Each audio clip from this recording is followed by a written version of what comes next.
ibikomeje kubera muri Repubulika ya Demokarasi ya Kongo biteye agahinda. Ibikomeje kubera muri Repubulika ya Demokarasi ya Kongo birababaje cyane, aho bakomeje kwizera abazimu, aho bakomeje kwizera abakurambere, ndetse ubu noneho bamaze guhitamo kwiyambaza abakurambere karibo barabafasha kubatsindira M23. Ni ibintu bibabaje cyane, ni ibintu bisekeje cyane.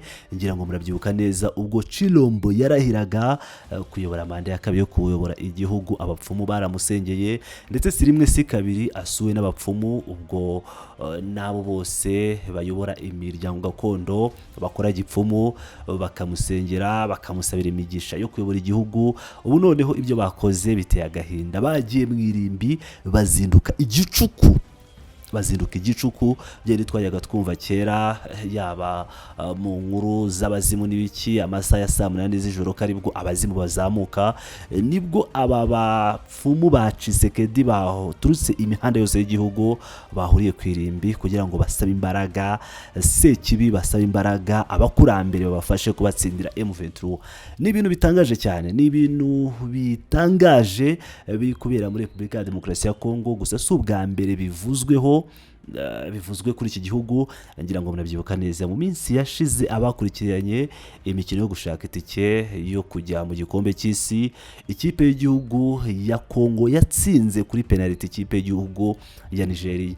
Umutoza wa Nigeria aravuga ngo bakoresheje ibintu by'amarozi n'ibiki byose, bamwita umusazi, bavuga ko nta gihugu cyarusha Nigeria amarozi.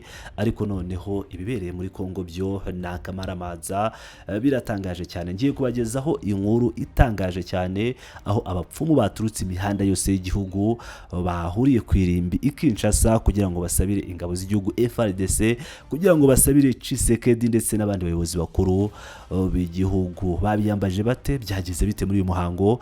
Reka mbagezeho uko byari byifashe mu mihango ya Sekibi. Abapfumu baturutse mu ntara zose za Repubulika ya Demokarasi ya Kongo bahuriye ku Irimbi rya Gombe i Kinshasa, basaba abakurambere gufasha ingabo z'iki gihugu na wazarendo imbaraga zizabafasha gutsinda abarwanyi b'umutwe twaje intwaro wa M23.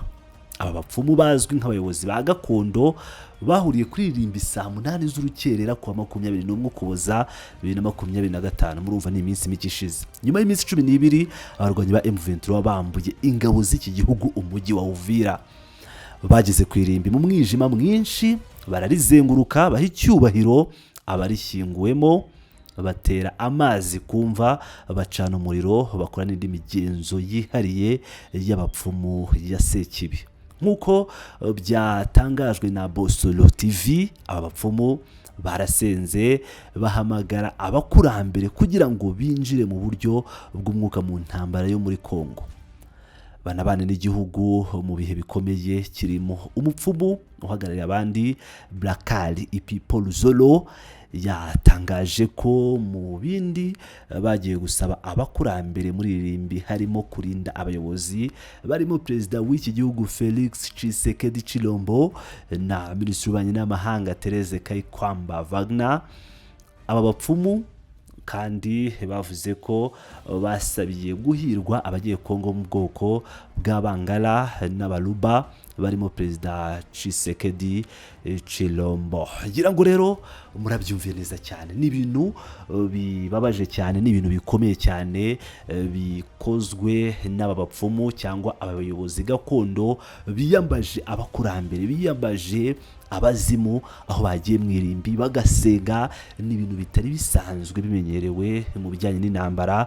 Ariko nk'uko mubizi, intambara zo muri aka karere muri Kongo bamaze kumenyerwa ko biyambaza abazimu, biyambaza Sekibi, ndetse na perezida Tshisekedi ubwo yarahiraga abapfumu baramusengeye, ndetse na nyuma yaho yakomeje kugenda agaragaza guhura n'abapfumu kugira ngo bamuhe umugisha, bamuha amahembe, bamuha uduhanga, ndetse n'ibindi byose by'ubupfumu biteye ubwoba. Ibisi ubwa mbere bibaye muri Repubulika ya Demokarasi ya Kongo, yaba mu ntambara bari kurwana, ndetse ni Burundi bo ntabwo bakoresha abazimu, bavuga ko biyambaza Imana, bavuga ko Imana ari izabatsindira urugamba aho kubaka igisirikare gikomeye.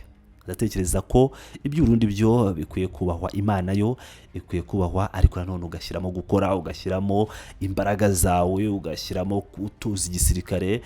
Nturyame ngo wumve ko Imana ari izarinda imipaka yonyine udashyize imbaraga zawe. Ariko ibya Chilombo byo biteye ubwoba.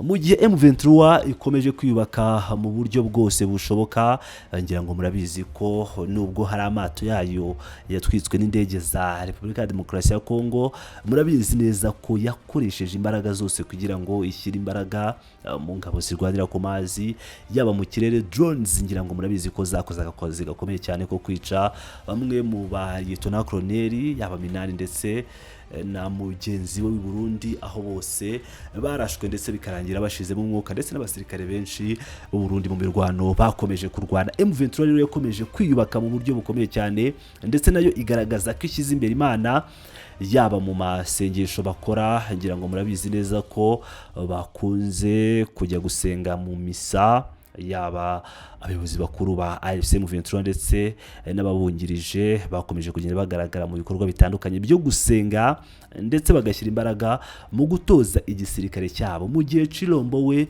yamaze guhitamo inzira ya bugufi, avuga ko Imana idasubiza vuba. Ngira ngo murabizi ko aba bashaka kujya guca inzira y'ubusa bajya ikuzimu, bakiyambaza Satani Sekibi, bumva ko ari uzabafasha kuba batsinda urugamba. Aba bagabo rero bagiye gusengera Fardc, bakaba bagiye kwisengera ngo izatsinde M23 mu burasirazuba bwa Repubulika ya Demokarasi ya Kongo, bakaba basengeye Chilombo, bakaba basengeye Kayikwamba mu masengesho yabo bakoreye ku Irimbi, nk'uko mubibona mu video agiye atandukanye twagiye tubashakira, bacana imiriro, bakora imigenzo ya Satani n'ibindi byose biteye ubwoba kandi biteye ipfunwe ku miyoborere iri primitive, nk'uko Perezida w'u Rwanda Paul Kagame akunze kubita ko hari abakoresha imiyoborere iri primitive cyangwa ya kera. Ubundi kera nibwo abami bajyaga bagira abapfumu babo, bababwiraga ibizaba n'ibindi byose. Ibyo murabizi mu mateka, yaba u Rwanda yaba ubwami bwo hambere muri aka karere bakoreshaga abapfumu. Ubu rero biragoye cyane kuko abantu bamenye Imana, bamenye Bibiliya, basigaye biyambaza Imana. Yaba u Rwanda rugira umunsi wo gusengera igihugu, ndetse no mu masengesho atandukanye mu Rwanda basenga, baba basabira igihugu, basabira ingabo z'igihugu ziri ku rugamba.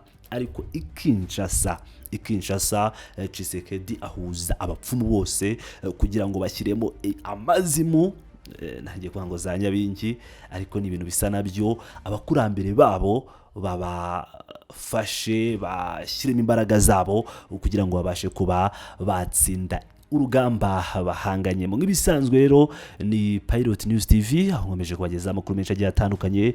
Mukomeze mubane nanjye, ndabakunda, muri Abagaciro.